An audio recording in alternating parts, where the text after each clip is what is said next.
Hello and welcome to Noon Conference hosted by MRI Online. Noon Conference connects the global radiology community through free, live educational webinars that are accessible for all, and is an opportunity to learn alongside top radiologists from around the world. You can access the recording of today's conference and previous Noon conferences by creating a free MRI Online account.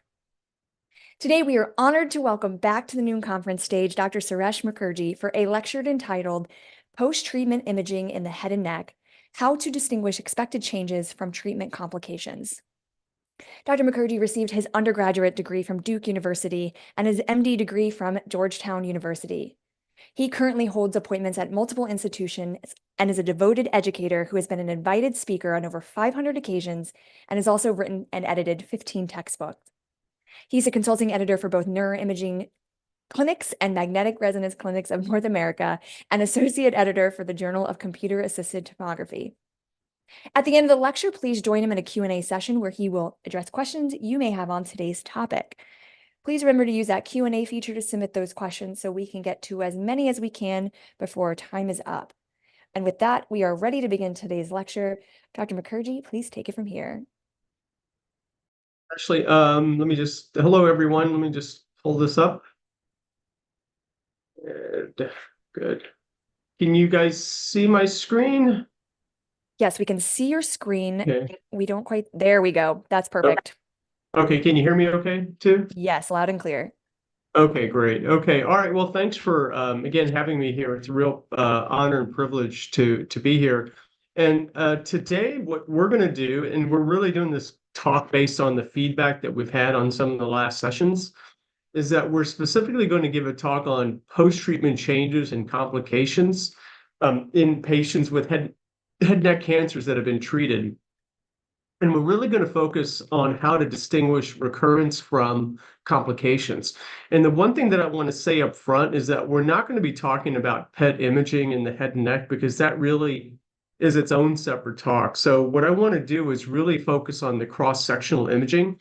And then what I'll do is, obviously interject when it would be appropriate to get PET imaging, but we're really going to concentrate on just the cross-sectional imaging. So when we talk about patients with head and neck cancers, we have a primary tumor, and then there are different ways that these patients can be treated. And one of the ways can be with some type of non-surgical organ preservation therapy. And in this day and age, it's typically chemotherapy and radiation therapy, and occasionally you can have immunotherapy as well, too. The other primary option is surgery. So as we all know, chemoradiation is primarily, or I should say, preferred in patients with HPV carcinomas involving the oral pharynx. And surgery is typically preferred for those patients that are non-HPV squamous cell carcinomas. So what we'll first do is talk about chemotherapy and radiation therapy.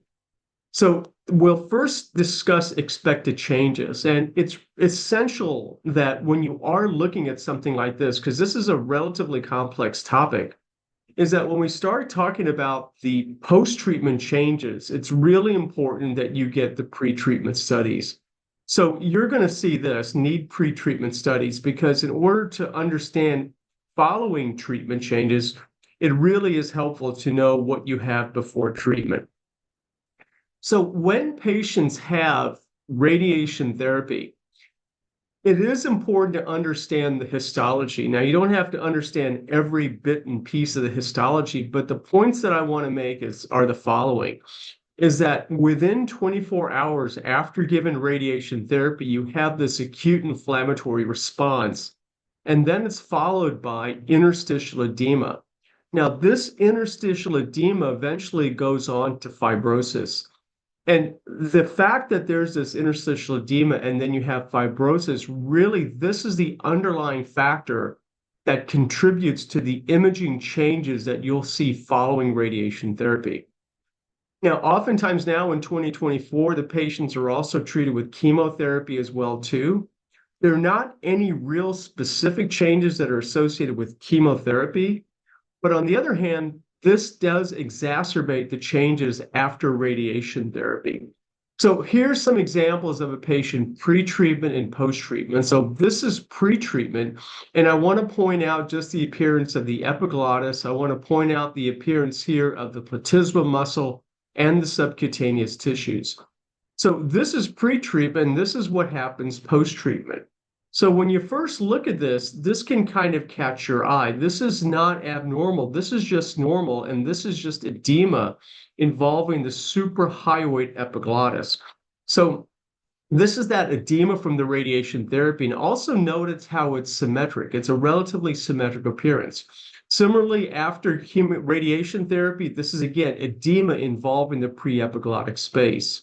I also want to turn your attention to the platysma muscle. Notice this thickening of the platysma muscle. This is all a normal expected change. If you look just above this, this is all reticulation of the subcutaneous tissues. And then occasionally you can see that skin thickening. You know, I see patients once a week and I see these post-treatment changes. So the skin thickening is much easier to see when you actually see the patient live, and sometimes is a little bit harder to see on cross-sectional imaging. The other expected change that I want you to be appreciative of is look at the normal appearance of the submandibular glands pre-treatment, and then following treatment, notice how they're thickened and they're enhancing, and they're actually a little bit shrunken here. So this is what we refer to as radiation sialadenitis. So this diffuse thickening of the epiglottis, this edema, this radiation sialadenitis, the thickening of the platysma muscle, these are all expected changes after radiation and chemotherapy. So those are the expected changes. Now, the other thing that we have to be aware of is whether or not those patients that have tumors actually have a response to some type of non-surgical organ preservation therapy. So this is an example of a patient that has a tumor that's involving the vallecula. So the normal anatomy here is that this is our epiglottis. This is what we refer to as the median glossoepiglottic fold. And in this pre-treatment study, we can see this tumor right here involving the vallecula. Now, after treatment, notice what we see right now. Notice how this free margin of the epiglottis has become thicker. It has a low attenuation, and that's due to the edema.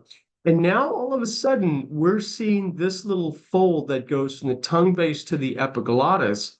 And what do you call that fold that goes from the tongue base to the epiglottis? Well, that's the median glosso. Glosso is Greek for Latin, epiglottic fold. And now you can see this thing magically appear because the tumor right here has had a complete response. The other thing too is look at the submandibular glands. Look at the submandibular glands. This is that radiation sialadenitis that we mentioned before. So what we have here is a complete local response, and we can see this tumor's completely evaporated, if you will, after the chemotherapy and the radiation therapy. Now let's contrast that appearance with this appearance. So this is a patient that has a tumor involving the epiglottis. So this is our epiglottis here. This is actually extending into the preepiglottic space. So this is pre-treatment, and following treatment, look right here. Notice how there's still this persistent mass right here that's extending into the preepiglottic space. So that is not complete resolution. Rather, that's a persistent mass. And this is what is suggestive of non-responding, or if you will, recurrent tumor involving the preepiglottic space. So far, just to kind of recap where we've come, what we first talked about was the expected changes, and we talked about the diffuse thickening and the edema. This is due to the radiation therapy resulting in that edema. Then the next thing that we talked about was a complete local response. So this is pre-treatment and this is post-treatment, and now we're starting to see this normal anatomy appear. And now we showed an example here of a non-responding tumor. And this is what we see when we look for recurrent disease. So now let's talk a little bit about some of these complications. So one of the biggest challenges that we end up seeing is that, yeah, we can see recurrences. Sometimes we see complete response, but oftentimes we're left with this confusing appearance on cross-sectional imaging. And we're trying to figure out, is that a complication? Is it recurrence? Is it non-recurrence? when should we suggest getting PET CTs in specific situations? And that's what we want to discuss right now. So one of the first complications that we run into is what we refer to as laryngeal or chondronecrosis. So what this is a rare complication following radiation therapy. Now, I remember this because back when I was a fellow, all of a sudden, before the 1980s or so, the majority of head and neck cancers were being treated with surgery. But then what happened is that some very smart people realized that, hey, we can treat head and neck squamous cell carcinomas with radiation therapy. So after about the mid 80s or so, we started seeing some of these complications. Now, granted, they are rare, but that's when they sort of first came to light. So when we talk about laryngeal or chondronecrosis, this is a rare complication following radiation therapy. It's typically seen 12 months after the completion of radiation therapy, and the dose is higher. It's typically associated with by 7,000 rads. And when you have concurrent chemotherapy, this increases the likelihood of chondronecrosis. So this is an example of a patient that has a squamous cell carcinoma involving the left area epiglottic fold pre-treatment. And this is what we see post-treatment. Notice we can see this kind of floppy low attenuation involving the left area epiglottic fold. And we can see this area of low attenuation that's sort of ulcerated and extending into the area epiglottic fold. Now, the bottom line is that we cannot completely, excuse me about that, we cannot completely exclude the possibility of tumor. There could be microscopic disease here. But on the other hand, when I see this, what I begin to ask myself is, number one, first of all, when was the radiation therapy completed? Because if the radiation therapy was just completed, well, that's not the typical time that we'd see radiation necrosis. So I want to see radiation necrosis after 12 months after completion. Also, if someone told me, hey, the dose that was given was only 3,000 or 4,000, then I'm more apt to call this tumor. But on the other hand, in order to be a very accurate radiologist and be as likely that we're going to come to that right diagnosis, we have to take into consideration the dose and the time after completion of radiation therapy. So, excuse me, this is the typical appearance that we'd see with laryngeal or chondronecrosis. Now, there are certain more specific findings that will tell us that we're dealing with laryngeal or chondronecrosis. Number one is the presence of air in the soft tissues. If we have a patient that's been treated with chemotherapy and radiation therapy, they've been treated with high-dose radiation therapy, and we're after 12 months after completion, and now all of a sudden I start to see air in the soft tissues. The first thing I have to ask myself, does the patient have any injury? Because it's possible if the patient had some type of trauma that caused a fistula from the larynx into the soft tissue, that could be due to the air. The other thing is I want to make sure the patient isn't febrile, because if the patient's febrile, anytime that we see gas in the soft tissues, we have to start thinking about things such as necrotizing fasciitis. But in the absence of fever, in the absence of any trauma, so on and so forth, this air in the soft tissue is a pretty high indicator that we're dealing with laryngeal or chondronecrosis. And part of the reason we get that air is because you could have gas formation in the cartilages, and that nitrogen can kind of seep out into the soft tissue. So that's why we end up getting that air in the soft tissues. Another finding that is consistent with laryngeal or chondronecrosis is sometimes you can actually have dislocation of the cartilages. So this is pre-treatment and post-treatment. If we start seeing this dislocation of the cartilage, that again is another sign that we have underlying laryngeal or chondronecrosis. And if this gets really severe, this laryngeal or chondronecrosis, you can have internal fistula formations. And this is an example of a fistula formation that extended from the larynx into the retropharyngeal space. And unfortunately, this patient ended up developing a retropharyngeal space abscess, and this was due to that direct fistulization from the airway extending into the retropharyngeal space. So this was an example of laryngeal and chondronecrosis plus an infection. Now, the next thing that we'll talk about, again, is a complication of radiation therapy, but instead of necessarily really focusing on the soft tissues, this is really focusing on the bone. And this is why we call it osteoradionecrosis. So if we went back, we call this laryngeal or chondronecrosis. Now we're going to talk about osteoradionecrosis. And again, osteoradionecrosis was described around in the 1980s because that's when we first figured out that radiation therapy can be definitively cure certain types of squamous cell carcinoma.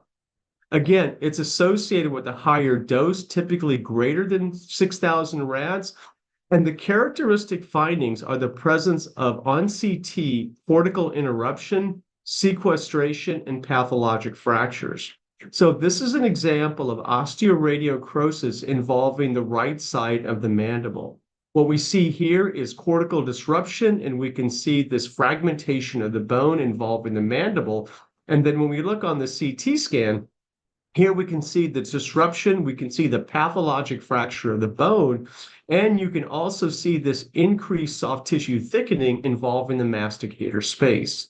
Now, when we see something like this, there's no way that we can exclude microscopic tumor. It's just impossible. But believe it or not, osteoradionecrosis is initially a clinical diagnosis. And it's a little bit frightening to see because I have patients present like this in our clinic. Literally, they're spitting out little fragments of bone when they're talking. So that's the earliest sign. But when we see it on imaging, this is that fragmentation of the bone that we see with this associated soft tissue enhancement. Another example here, this is the natural progression of osteoradionecrosis.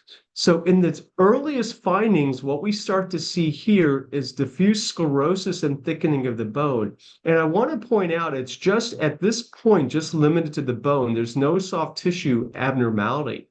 But over time, notice how this bone starts to look a little rotten. It starts to look a little irregular. It doesn't look very healthy, and eventually it goes on to fragmentation and sequestration. So this was the normal progression of osteoradionecrosis when we first start off with sclerosis, and then eventually we end up into fragmentation and eventually pathologic fractures.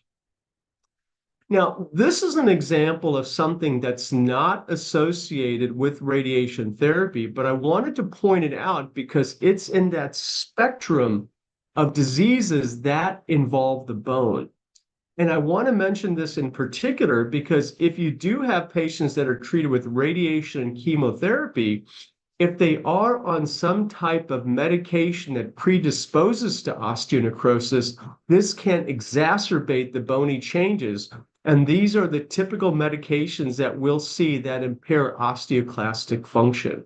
So this is what we refer to as medication-associated osteonecrosis. And these include medications such as bisphosphonate, denosumab, and also some of the anti-angiogenic drugs. So sometimes when you are evaluating these patients, and even if they've never had radiation or chemotherapy, you can see this typical bone within the bone appearance. So this is what we see in medication-associated osteonecrosis. So this is the classical appearance on CT, as I mentioned before, that bone within the bone. And again, when we look at the MR, we can see abnormal signal within the marrow. And the way I kind of come up with this diagnosis is that I see this bone looks abnormal, and then I see direct involvement of the masticator space, and specifically the masseter muscle and the medial pterygoid muscle, but I don't see a lot of soft tissue enhancement. I don't see a big aggressive mass. Then when I see this appearance, the first question I always ask is the patient on some type of bisphosphonate therapy? Are they on some type of medication that's going to allow them to have more calcification in their body? And you'd be surprised how often sometimes our referring physicians forget to ask that. So when I see something like this, that's one of the first questions I end up asking. Now, the next complication that we can see following radiation therapy is radionecrosis. Now, I can't emphasize enough how important it is to get those pre-treatment or immediately after completion of therapy images, because this was a patient that had an orbital exenteration. We can obviously see that the right globe has been removed. And this patient was treated with radiation therapy. Now, if we just looked at this image on the right, what we see is diffuse thickening and enhancement involving the anterior temporal lobe. Quite frankly, there's no way that I can separate out whether this is tumor, whether it's radiation therapy, or it's a combination. But on the other hand, when I look 1 year before that, what I see here is I see a little bit of an area of enhancement involved in the medial portion of the right temporal lobe, right in the hippocampal area. And this was in the high dose field of the radiation therapy. So if we see this progress over time, this was at the earliest stage. A little bit later, we start to see it's enlarged. Then I'm much more confident that we're dealing with radionecrosis. And then at this stage, we really don't know. But this is the important area that we can see. Notice how this is separate from the cavernous sinus. And it's, again, it's important to note that this was actually in the high dose field that was given to treat the squamous cell carcinoma, and this patient had to undergo orbital exenteration.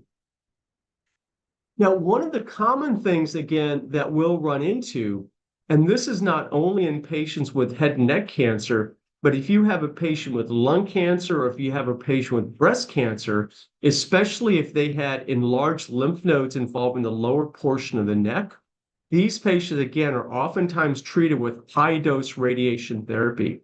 And if the dose is high enough, especially if it's greater than 5,500 gray, these patients can develop radiation-associated brachial plexopathy.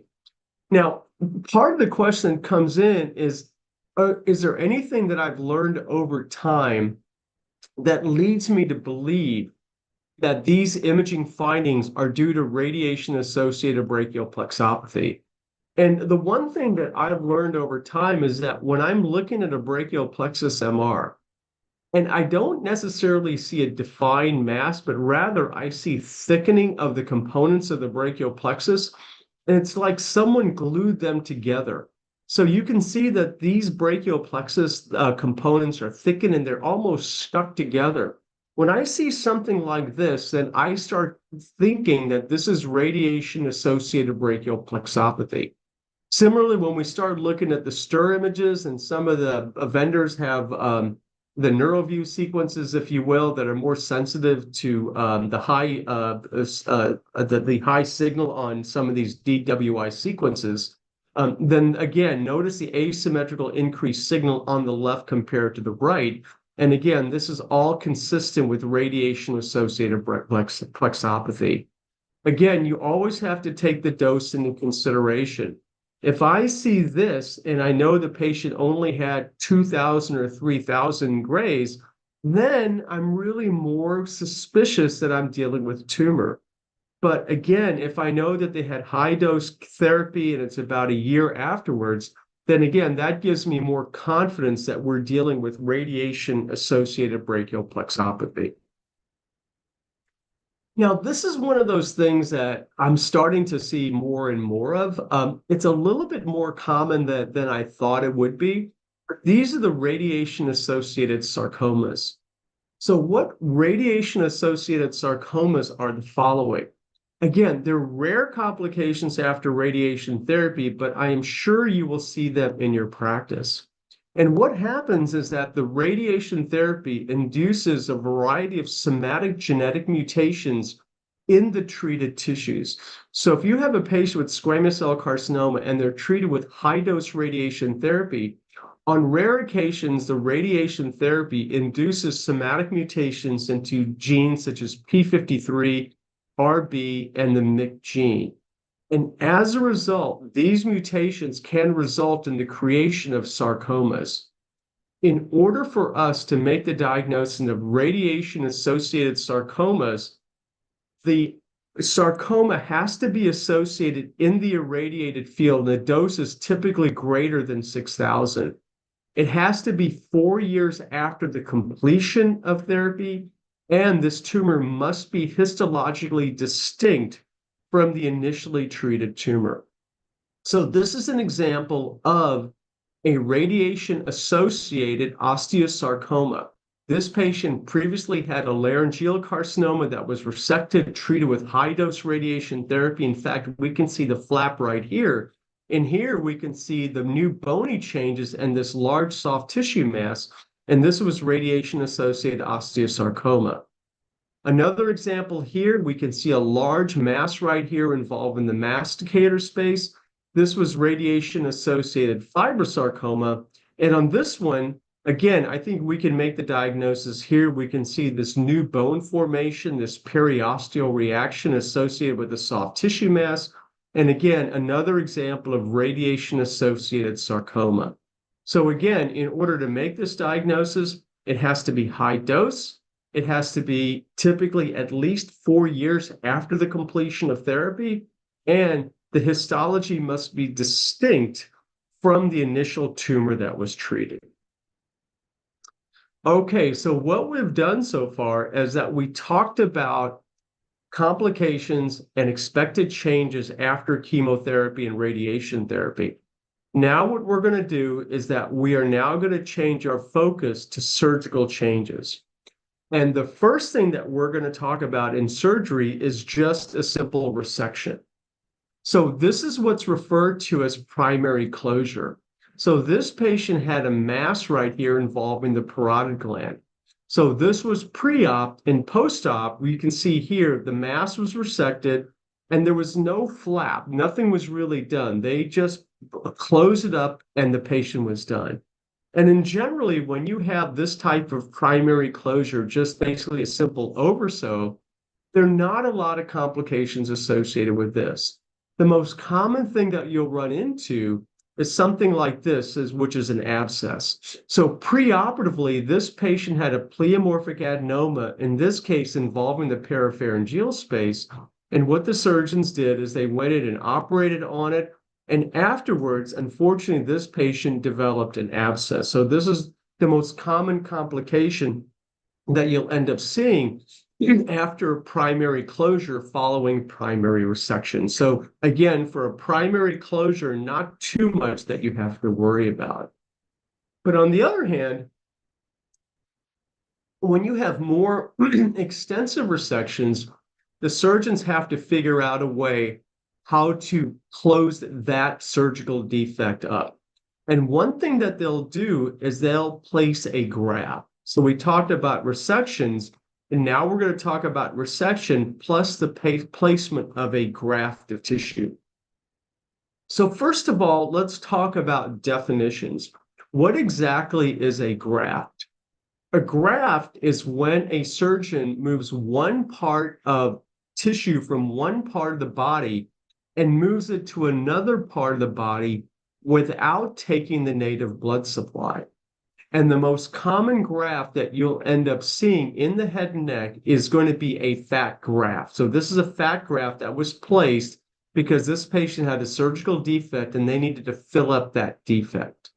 So as I mentioned before, the most common thing that we'll see on imaging is going to be a fat graft. But actually, the most common graft that's used in reconstruction of the head and neck is going to be a skin graft. But in general, we don't do a lot of imaging following skin graft, but we do a fair amount of imaging following a fat graft.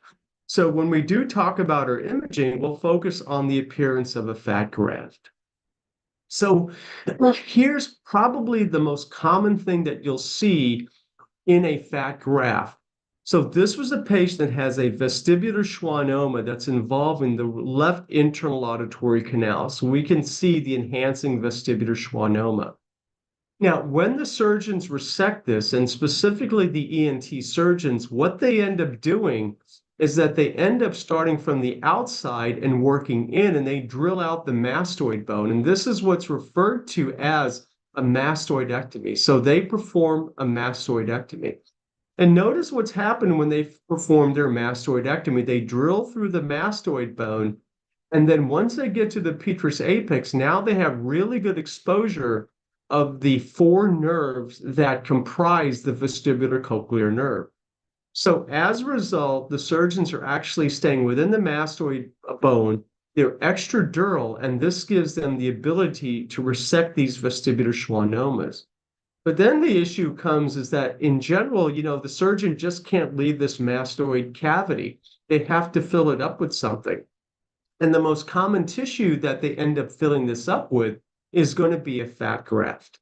So this is an example of the triangular appearance of a fat graft that is placed in following resection of a vestibular schwannoma.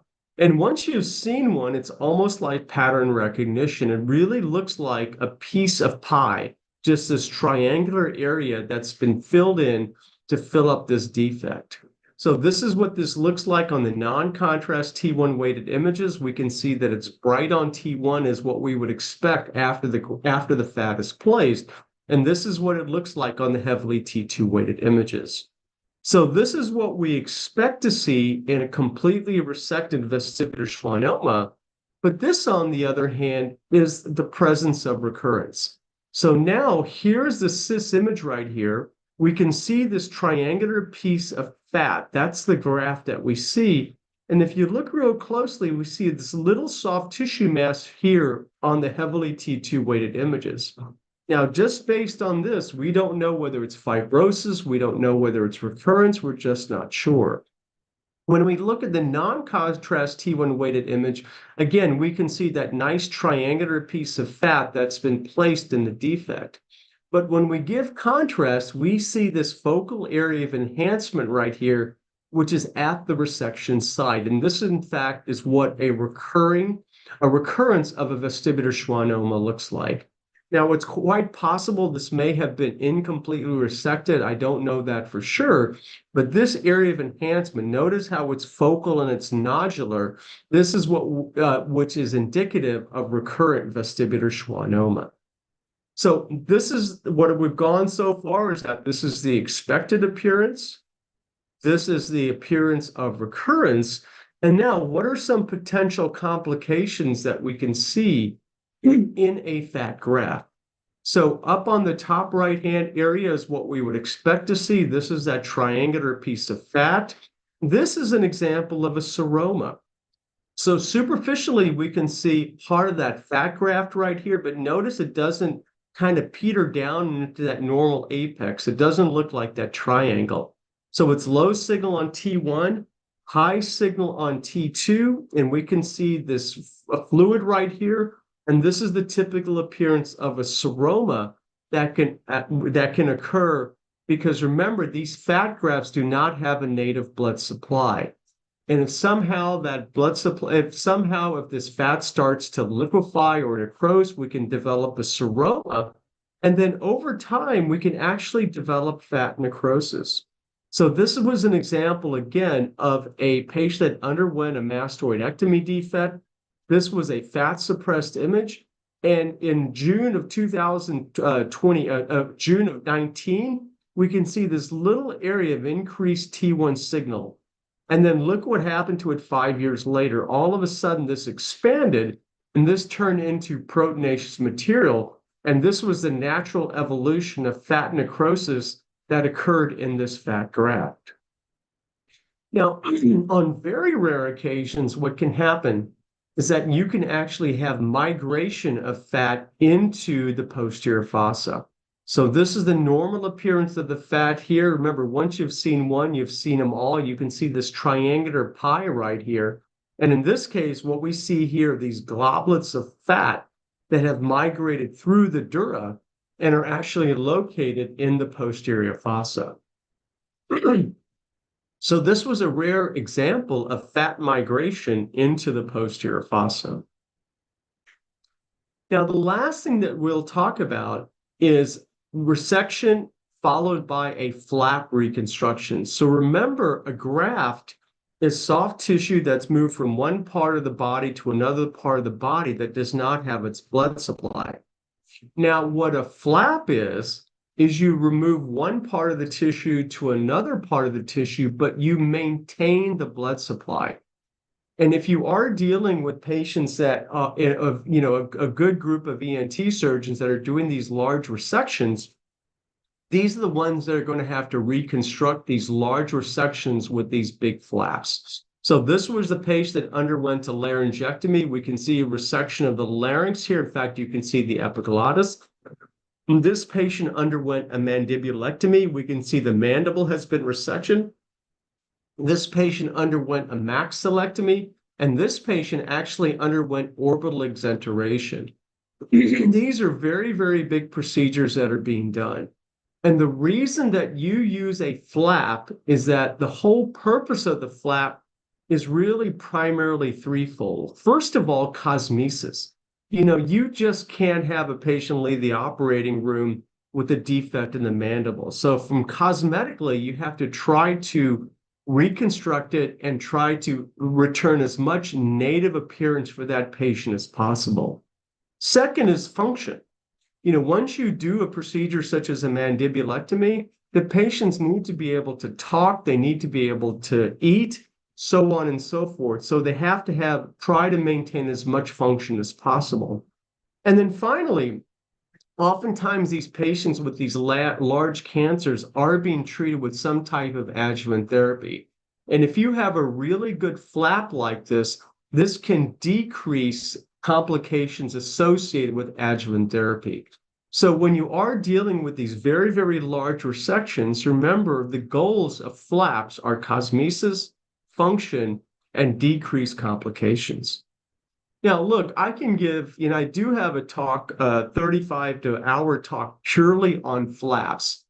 And I'm going to talk a little bit about flaps, but one of the key things that I want to leave with you is that when we talk about flaps, is this concept is like to like. So what I'm going to show in the next few slides are a bunch of flaps. But what I want to remember is the concept of like to like, and that is if you remove soft tissue, then the type of flap that you're going to reconstruct with is predominantly going to be soft tissue. If you remove bone, then the type of reconstruction that you're going to reconstruct with is going to have to contain bone. And that's the whole concept of like to like. So if we remove soft tissue, you want to reconstruct with soft tissue. If you remove bone, you want to reconstruct with bone. So let's begin our journey. So when we talk about flaps, these flaps can be classified based on origin. So a local flap is basically like a skin flap. This patient has a defect right here. You can take some skin and rotate it over and close the flap. This is what we mean by a local flap. You can also use a flap that's a pedicle. This is an example actually of a pectoralis muscle that was freed up and is now rotated, and you can see our pedicle here. And one of the most common flaps that you use is we take tissue from one part of the body and put it in the other part of the body. And this is what's referred to as a free flap. So if you ever heard of a free flap, this is what it is. We take one tissue from one part of the body completely freed up, and we move it to another part of the body. So this type of classification is based on the origin of the tissue. This is, again, adjacent. This is a pedicle. And this is free tissue taken from one place to another place. But the other way to classify these flaps is based on the tissue type. So you can have a single tissue type. As I mentioned here, this was skin, this was muscle, that's a single tissue type. But most commonly, we have what we refer to as a composite type. So this is muscle and skin, this is myocutaneous, this is osteocutaneous, and this is fasciocutaneous. But the takeaway point that I want you to have is remember like to like. If we are just removing some type of soft tissue, we're going to reconstruct with some type of fat and skin. If we're removing bone, then we're going to have to reconstruct with some type of bone. Just remember that, because this will help us as we now start to look at these cases. So this is an example of a patient that has a cancer involving the posterior floor of the mouth and the tongue base. The bone was not involved. So this patient underwent a glossectomy. So the soft tissue was removed. So now what we see here is that the tongue is removed and we see something that contains just fat. Why was this? Because this was fasciocutaneous. This is just flap. Now, when we're looking at the expected changes, where my eye automatically goes to is this all of this fat right here. So this fat, this is where my eye goes to, and then I start seeing these vascular clips. But what I want you to concentrate on is learn how to not necessarily look in the middle because all of this has been resected. This is where the tumor was, but the tumors recur at the margin. So this is another example. This is an example of a patient that had a partial glossectomy and had reconstruction. But notice the recurrence is not going to be in the center, it's going to be in the peripheral, and this yellow arrow points at where the tumor is. Another example here, our eye naturally goes to here, right? Because that's the conspicuity. This is that flap. But the yellow arrow points at this soft tissue right here, and this is where the recurrent tumor is, and this is along the margin. So as you start looking at these post-operative appearances, train your eye to look at the margins because that's where the marginal recurrences are going to be. Another example here, this patient ended up having a tumor involving the floor of the mouth. This was actually fixed to the mandible, so the mandible had to be resected. So as a result, the type of reconstruction that was performed had to involve the fibula because this bone has to be reconstructed. So this is an example of an osteocutaneous flap. Osteo is bone, cutaneous is skin. So this is a mandibular reconstruction. So again, when your eye goes to this, this is where your eye goes to. It goes to the bone and it goes into the soft tissue. But again, you have to train yourself to look along the margin. So in this particular case, our eye goes to here where the fat is, but train yourself to look at the margin. This is where that recurrence was. It was along the margin of that tumor. And also, if you have a really good eye, you can also see that this patient recurred in a lymph node. So this tumor recurred along the margin and they recurred in the lymph node. So in order to pick up those recurrences, you have to remember to always look at the margin. And that's something I've tried to focus on over the last 15 years. So what we've done so far, again, when we talk about surgical resection, remember a flap is a piece of tissue that's moved from one part of the body to the other, but it maintains its native blood supply. It has to have a blood supply. Now, what are some complications that we can have? Well, one of the first complications is that we can have hardware loosening. So this was a patient that actually had a mandibular reconstruction. So in order to reconstruct this, what they do is that they take a piece of fibula, and in most institutions right now, it's really quite amazing. They'll do a preoperative CT, they'll take that CT, they'll do 3D reconstructions, and literally a little panel or a little plate will come, a template will come, and it'll literally tell the surgeons where to make the cuts in the fibula and actually where to drill the screws and where to place the plates. So it's almost like the surgeons are being told where to cut and where to place their screws. And so as a result, one of the complications that can happen is that some of these screws can sometimes get loose. So this was a screw that was actually placed in the mandible, but notice the space right here. It's actually start to unwind. And this is what's referred to as hardware loosening. So when the 3D was done, the screw was placed, but over time, the screws become loose. And this is what's referred to as loosening of the hardware. Another example of a complication is extrusion. And I've seen patients like this, and it was really one of the most amazing things I've seen. So when you have mandibular reconstructions, you reconstruct with bone and you can reconstruct with a plate. Now, unfortunately, in some situations, what happens is that plate actually starts to extrude through the skin. And I remember the first time I saw this, I walked in the patient's room And oh my gosh, I saw this metal plate that had come out of their skin, and I was literally looking at them. And the interesting thing enough is that the patient really wasn't in a tremendous amount of pain. It was just a discomfort.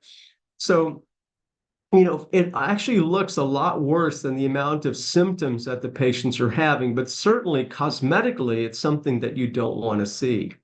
So the typical way that you work up these patients is just with a regular plain film, but this was just a CT scan here of a complication of a plate that had extruded through the skin and is now visible to the visible eye. So basically, this is the correlate of what we see here in this clinical picture. Another complication that you can see is fistula formation. So again, this was an example of a patient that underwent total glossectomy, and we can see the reconstruction. So remember, like to like. This was a patient that had the tongue removed. This was reconstructed with a free flap, and this was a fasciocutaneous flap. So it was just fat. But over time, over a 1 year period, what ended up happening is that this patient developed a fistula formation. So notice the skin right here, the skin defect, and this was continuous with the soft tissue that was just below the flap. And if you look just under it, we can see really the early beginnings of a fistula formation. Now, there's no way for us to exclude tumor here. We just can't do it. But what the surgeons will sometimes do is take a small little pedioscope, they will actually stick it in and then look at the mucosa just to make sure there's no tumor in this. But this was just an example of a fistula formation that developed over a 6-month period. Now, if you have a complication, the patients develop fever, well, you can end up developing osteomyelitis and phlegmon. So this was an example of osteomyelitis that developed an infected flap. We can see the bone erosion, and we can see the modeling of the bone and the sequestration and the destruction. And in this case, when we look at the contrast-enhanced CT scan, we can see this diffuse phlegmon. So this is phlegmon associated with bone erosion. And we can go to that next phase, and if the phlegmon starts to develop fluid and gets walled off, well, this was an example of a patient preoperatively that had a laryngeal carcinoma, was treated with a total laryngectomy, was treated with a free flap, and unfortunately, this patient developed a large abscess. So you can have infectious complications, which are osteomyelitis and phlegmon, but if it continues to persist, this would go on to form a true abscess. Now, on some occasions, you can actually have hematomas. So this was an example of a patient that had a retromolar tridone carcinoma, and that was reconstructed with, in this case, a myocutaneous flap. And this was that pedicle flap that I talked about. So here we can see the resection of the mandible. This pedicle, this little pectoralis major was kind of tucked away, and this is the expected appearance that we would see. This, on the other hand, was a hematoma of the flap. So this was that same type of flap. We can see the fat right here, but unfortunately, this patient developed a large hematoma, and here we can see the diffuse enhancement around the flap. So up top here is the expected appearance, and below this is what happens in this unfortunate case, which was a hematoma that occurred in the flap that was placed. Now, this is the most challenging area, and this is necrosis and failure, and this is what you don't want to see. So this was a patient that underwent a large squamous cell carcinoma. This was actually following the placement of the flap. You can see it doesn't look the healthiest already. Again, like to like, we should see low attenuation here. We should see that fasciocutaneous appearance. But unfortunately, this was a flap that was failing. And over about a 5-month period, we can see that this whole flap completely necrosed out. So this is all air and necrosis that occurred in this flap. So this is what we don't want to see. Typically, these flap failures occur within 24 to 48 hours after the placement of it. To actually see this type of delayed flap failure necrosis is a pretty rare situation. Now, from our standpoint, again, I cannot exclude the possibility of tumor, but oftentimes these are fairly clinically obvious, because you can imagine all of the flap just literally starts to drain out in front of you. So it's not certainly the nicest thing to see. And the last slide that I want to leave you with is this. So this was a patient that had a total laryngectomy, was treated with a large flap. So we can see some fat right here. We can see some muscular components, etc. Now, this patient started spitting up blood. So when they start to split up blood, what you worry about is some type of vascular injury. So this is a CT angiography. So notice at this level right here, all the contrast is in the vessel and the contrast is in the vessel. So these are the internal carotid arteries, and these are the vertebral arteries. Now, when we look a little bit lower, unfortunately, what we start to see now is that we can see flow in the carotid, but notice how there's extravasation of contrast extending into the soft tissues. And this is a coronal imaging, and we can see this contrast material extending out. Well, this is the typical appearance of a carotid blowout. So if you see something like this, be very, very worried and call your interventional neuroradiologist up, because this is the classical appearance of a sentinel bleed. So this was a patient that had large carcinoma, was treated with surgery and radiation therapy. Notice the narrowing of the internal carotid artery, but despite this, there is a little aneurysm right here. This was a pseudoaneurysm that ended up bleeding and blowing up. And this was the same case that I'm showing on the CTA. And this little tiny aneurysm here resulted in this large carotid blowout and the extravasation of contrast. So I just want to make sure that you're fully aware of the CT angiogram appearance following carotid blowout. So in summary, what we've done over the last 15 minutes is that we talked about the different types of ways that patients are treated. They can be treated non-surgically or with surgery. We talked about the expected appearance. We talked about some of the surgical reconstructions. And then what I wanted to do was provide you a checklist of things. So sometimes when we are seeing these post-treatment changes, we don't even know where to start from. So what I hope to do is at least give you an approach and a list of things to look for. So at the very least, you can at least have pertinent negatives and say there's no evidence of infection, there's no evidence of ischemia, there's no fat necrosis, so on and so forth. So at least you have an approach, and hopefully this will give you a better sense of what to place in your reports and overall help you improve the outcome of your patients. So thank you very much for your attention, and I'm happy to take any questions. Thank you so much for that wonderful lecture, Dr. Mukherjee. And yes, at this time, we will open the floor for questions. You can put those into the Q&A feature. That'll help us stay on track and get through as many questions as we can. So there's already several in that Q&A box. Dr. Mukherjee, if you want to pop that open. Sure. Might be at the top of your Zoom. You got it? Okay. Great. Yeah. Can you see my screen here? I don't know if you can see it or not. So should I read them out, or do you want to read them out? Up to you. Okay. I can read out the first one. So it said, thanks for the talk. It's from Kai Kim. Does chemotherapy include treatment with biologics, biosimilars, or small molecules? That's a great question. So the chemotherapy that I discussed in this talk is predominantly the standard cisplatin, because most head and neck cancers will be treated with radiation therapy and cisplatin. Now, purely based on time, I did not discuss immunotherapy. So immunotherapy is being used more and more frontline, and there are certain complications that are associated with immunotherapy. And a lot of the immunotherapies are basically the revving up of our immune system. So in immunotherapy, you can have things like pseudoprogression. There's something called hyperprogression. And because the immunotherapy kind of revs up your immune system, you can have things like pituitary hyperplasia. You actually can have types of thyroiditis. In general, the complications associated with immunotherapy are rare, but they can see them. But this talk specifically was predominantly used for the standard chemotherapy regimens that you will see predominantly in your practice. The next one is from Om. Hi, Om. It's good to see you. Thanks for joining. The next one is that, do we use the NIRAD system in the follow-up studies?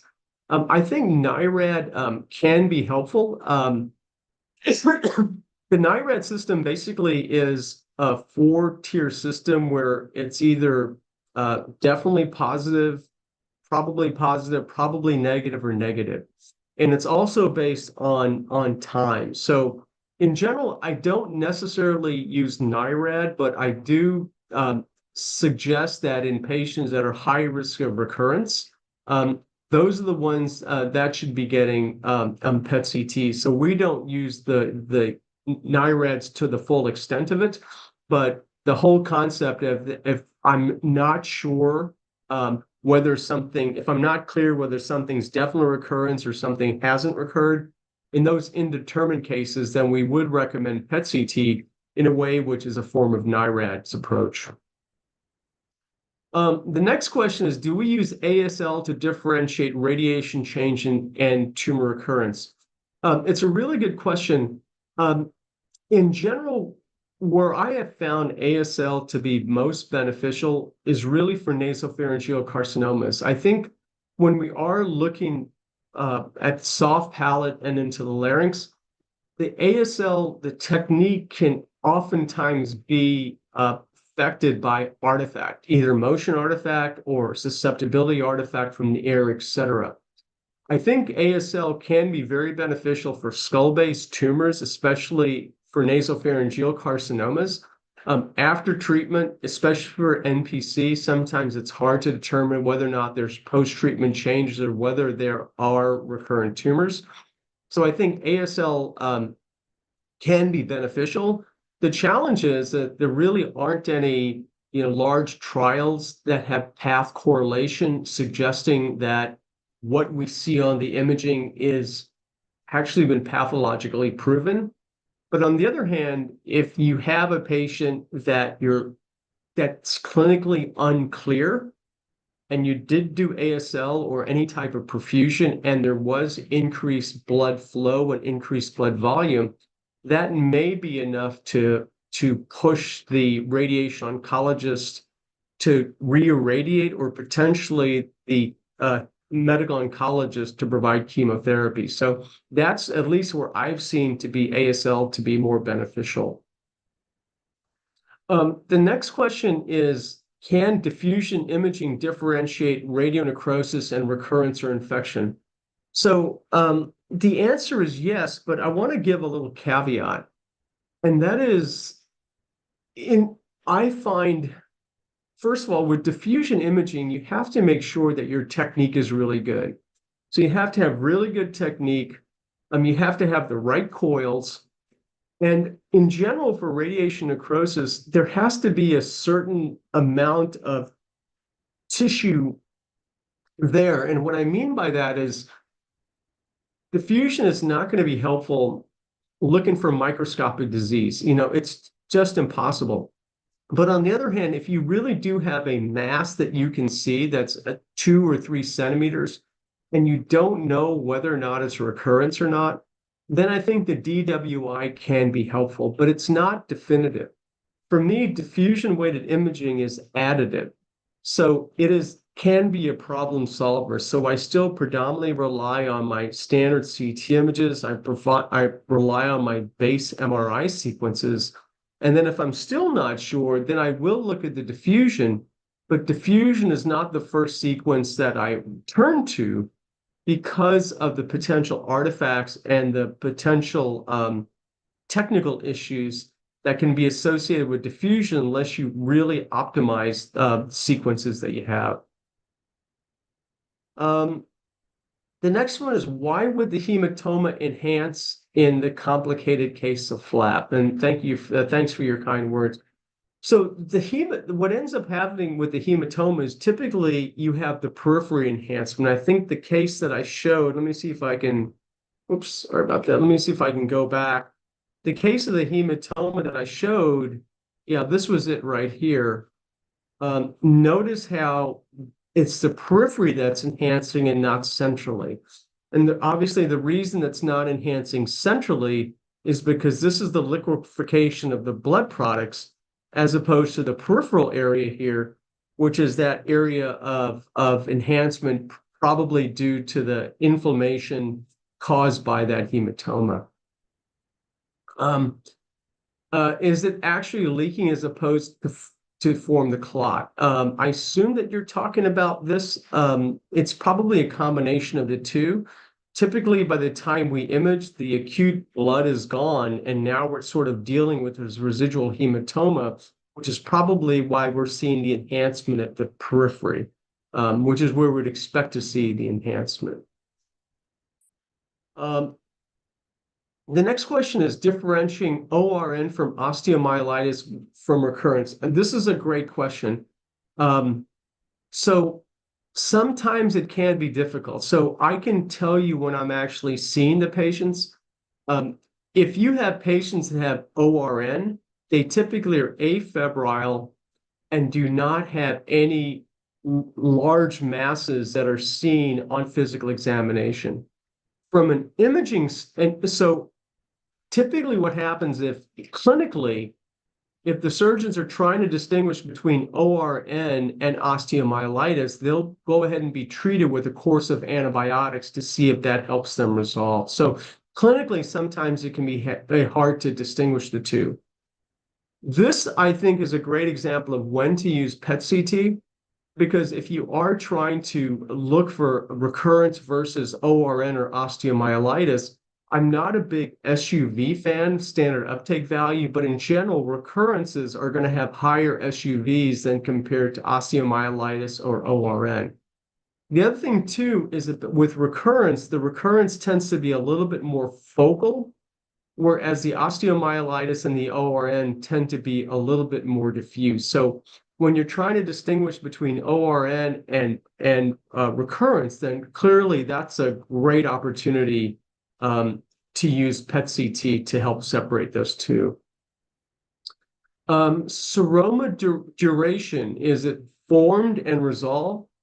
In general, I would say that if you have a seroma and it's within a free flap, oftentimes that seroma does not go away by itself. It tends to preserve and stay there over time. So, obviously I haven't done follow-ups on every seroma I've ever seen, but what I can say is once I've seen a seroma form in a graft, a fat graft, it tends to stay there and tends not to resolve. So to me, at least in my experience, they've been relatively consistent unless they've been drained.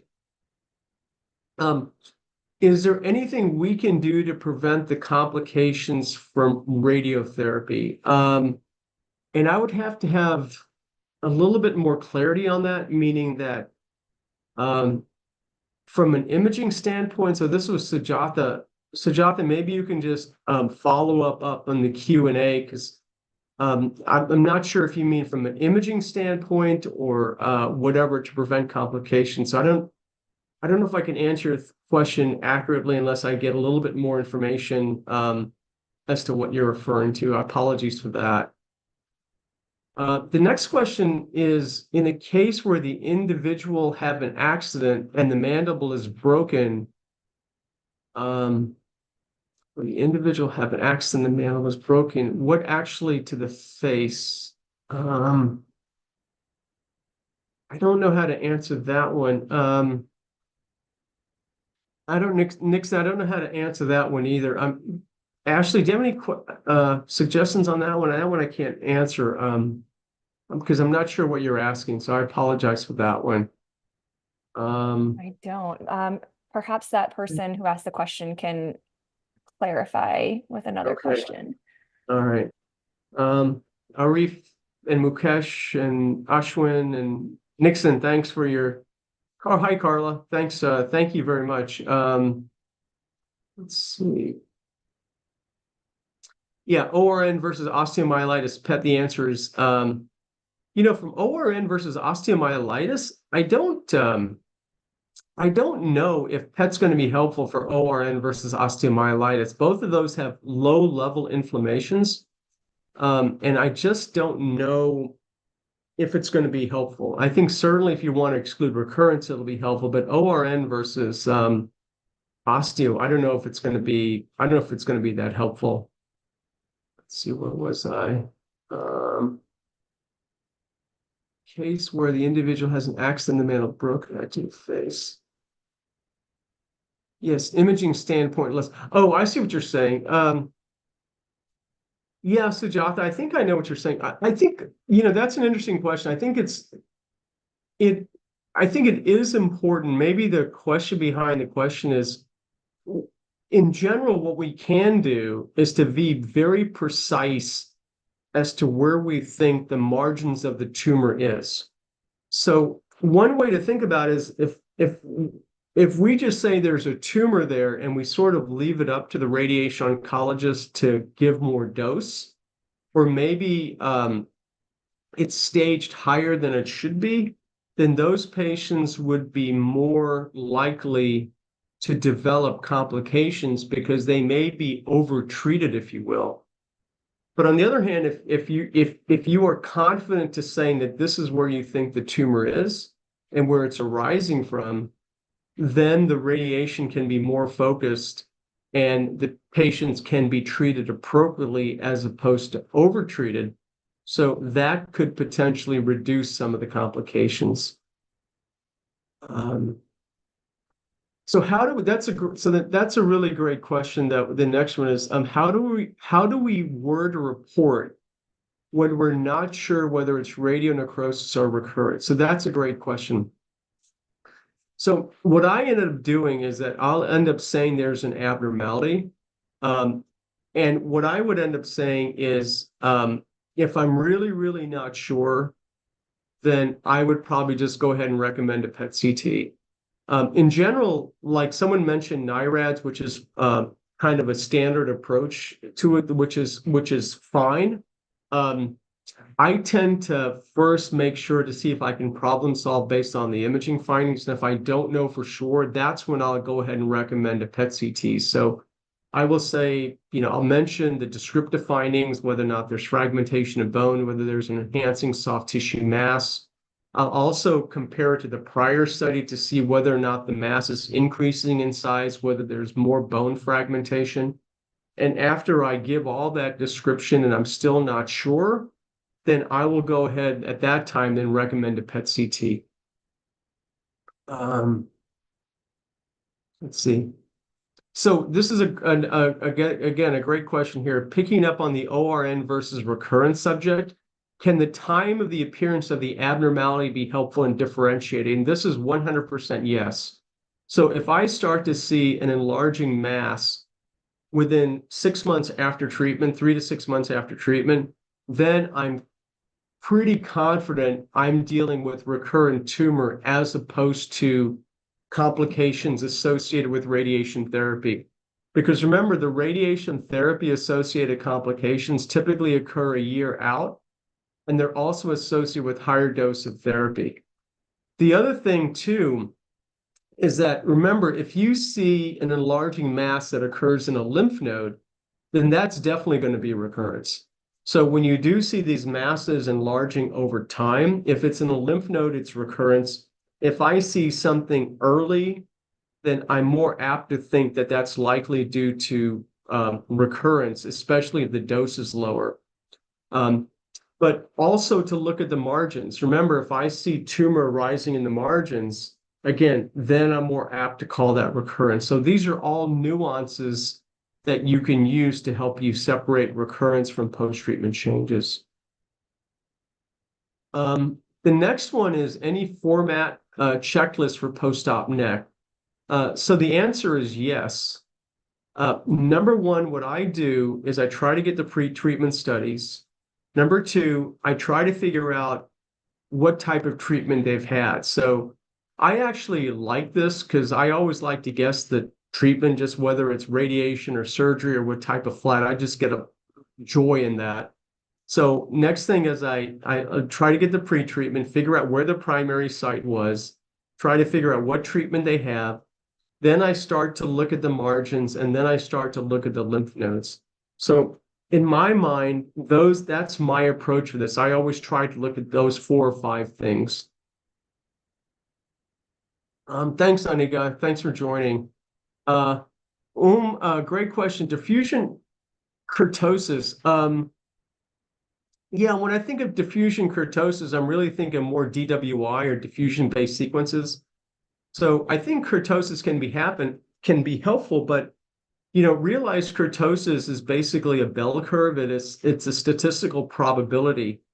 And one thing that I read recently is that, again, as a radiologist, it's impossible for us to exclude microscopic disease of tumor. We just can't do it. We can't exclude microscopic disease. So whether or not we're looking at MR, whether or not we're looking at CT, whether or not we're looking at diffusion or perfusion, when we see something on imaging, what we're actually saying is that we feel that the predominant tissue type is either post-treatment changes or it's recurrence. We cannot exclude microscopic disease. So when we look at the kurtosis, what kurtosis is doing, it is saying that there is a probability that there may be some recurrence there, but the predominant soft tissue is probably going to be post-treatment changes. So that's how I kind of look at kurtosis. A lot of this is probability.